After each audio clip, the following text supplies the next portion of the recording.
In our project, we have multiple queries, multiple tables now.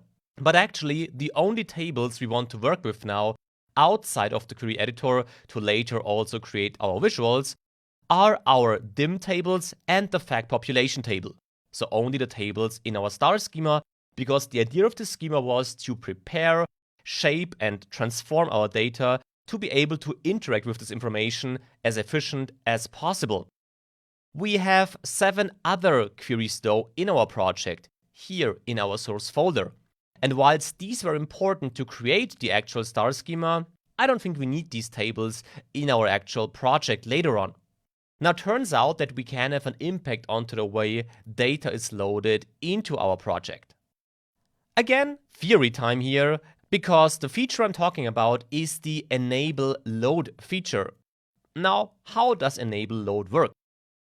We have a source file and a connection to a query, and we have another source file and a connection to a query, and so on. And based on these 2 queries, we created, well, a combined query. That's kind of our project setup here, and all this is happening in the query editor. Now we are done with our preparation, cleansing and cleaning, and data transformation, and now we want to bring this prepared information into our actual data model part of Power BI Desktop. By default, the so-called enable load feature is enabled. Enable load, as the name already indicates, allows Power BI Desktop to load these queries into the actual data model. And this means all our 3 queries here in this example will be available outside the query editor. Now, whilst this can be reasonable and helpful, in such a case, this doesn't make too much sense.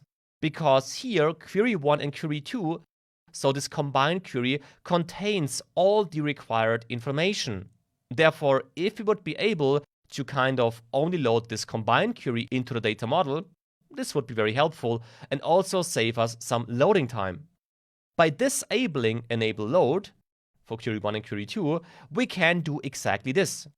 This simply means that the information of query 1 and query 2 is not loaded into the data model and not available in Power BI Desktop.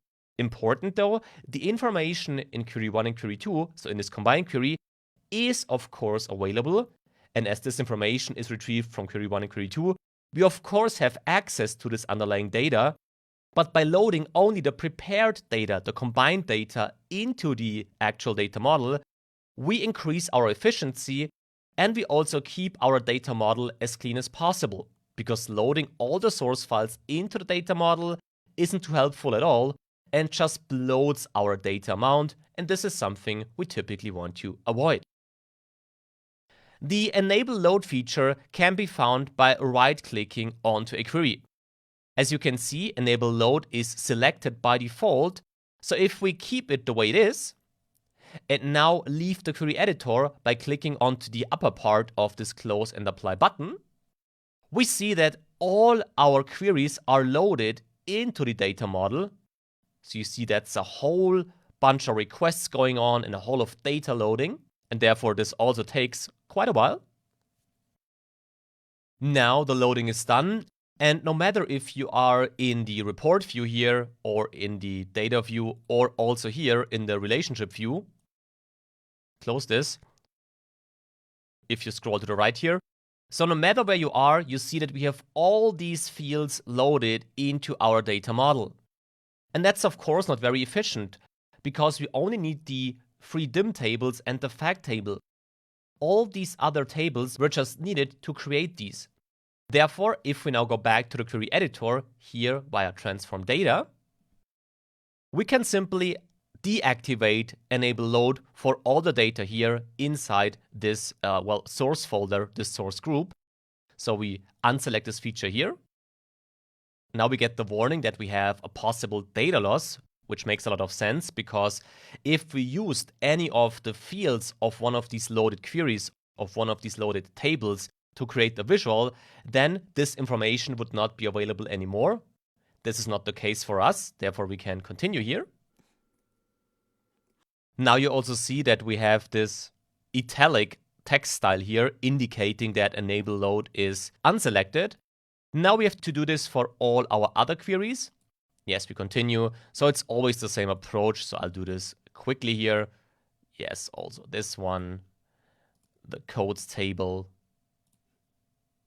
the region names, and the added countries, like this. Now we can close this group. And now only these 4 tables should be available in the actual data model. So let's close this again and let's see what happens.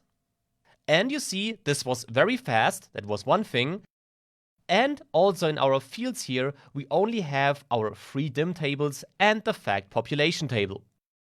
In case your underlying source data is changing, by the way, so in case you add additional country to one of the source files, which are not loaded into the data model here, obviously, this doesn't play a role though, as the information these tables are based on is retrieved from the other queries and therefore from the source files initially. This whole logic is still working. So if you refresh the data by clicking onto this refresh button here, which we'll explore in more detail later, you see all these 4 tables are refreshed and reloaded, and therefore the underlying queries, the underlying references in the query editor are of course also updated. So the logic we created still works, the updating is done in the query editor, but the loaded information only is available here in the actual data model. And by the way, no worries, this can take a few more seconds here, as some things are going on in the backgrounds with all these references and all these queries. With that, we prepared our star schema, and this means we can move on in the course now. Before we do that though, don't forget to save your project once again by clicking right here.